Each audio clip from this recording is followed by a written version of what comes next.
கெமிஸ்ட்ரியிலே 48 paper arrear வச்சவன் எவனுமே இல்லைல்ல. சரி, ஆளா நானே இருந்துட்டு போறேன். வணக்கம் நண்பர்களே, இன்னைக்கு நம்மளோட டிராகன் படத்தை பத்தி பேச போறோம். இது ஒரு கல்லூரி மாணவரை பற்றி. அந்த கெட்ட பையன் மாதிரி அனைவரையும் கவனத்தை ஈர்க்க யதார்த்தமான பங்களிப்புகளை செய்கிறான். ஆனால் உள்ளுக்குள்ள அவன் முக்கியமான நம்பிக்கை இல்லாமலும் சிரமங்களை சந்திக்கிறான். கொஞ்சம் தனுஷ் பொல்லாதவன் படத்தில் மாதிரி அவன் வலிமையான கேரக்டருடன் மறைந்துள்ள துயரங்களை தாங்கிக் கொண்டிருப்பான். இன்னும் ஆர்வம் தாங்கியிருப்பீர்களா? நம்மோடு தொடர்ந்தே இருக்கவும்.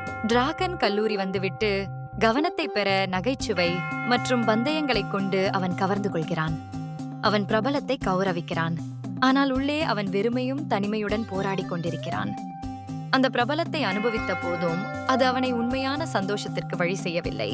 அதனால் அவன் அது அனைத்தும் முக்கியமா என்று கேட்கிறான். டிராகன் அனிகாவை ஒரு வாலண்டியரிங் நிகழ்ச்சியில் சந்திக்கும் போது அவள் அவனது கெட்ட பையன் போன்ற முகபாடை விரும்பி அவனுக்கு காதலிக்க ஆரம்பிக்கின்றாள்.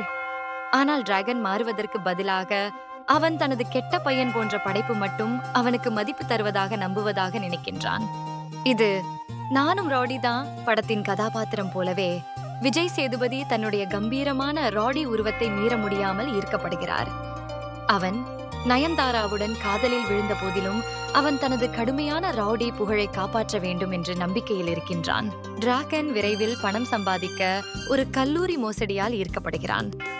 அதில் மாட்டிக்கொண்ட போதெல்லாம் அவன் மதிப்பெண்கள் குறைந்து அனிகாவுடன் உள்ள உறவு நாசமாகிவிடுகிறது. அனிகா அவனை சந்தித்து பேசும்போது அவன் உண்மையை மறைத்து பொய் சொல்லுகிறான்.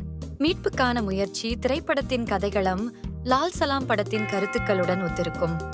விஷ்ணு விஷால் நடித்த கதாபாத்திரம் போல் டிராகன் தனது தவறுகளை சமாளிக்க முயல்கிறான்.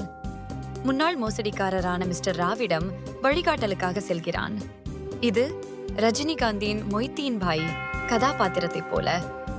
ராவின் மீட்பு கதையால் துணிவுடன் அனிகாவிடம் உண்மையை ஒப்புக்கொண்டு தனது வாழ்க்கையை மாற்றத் தொடங்குகிறான். லால் சலாம் மாற்றத்தை பற்றி பேசுவது போல மீட்புக்கான முயற்சி உண்மை மற்றும் மாற்றத்தின் சக்தியை வெளிப்படுத்துகிறது.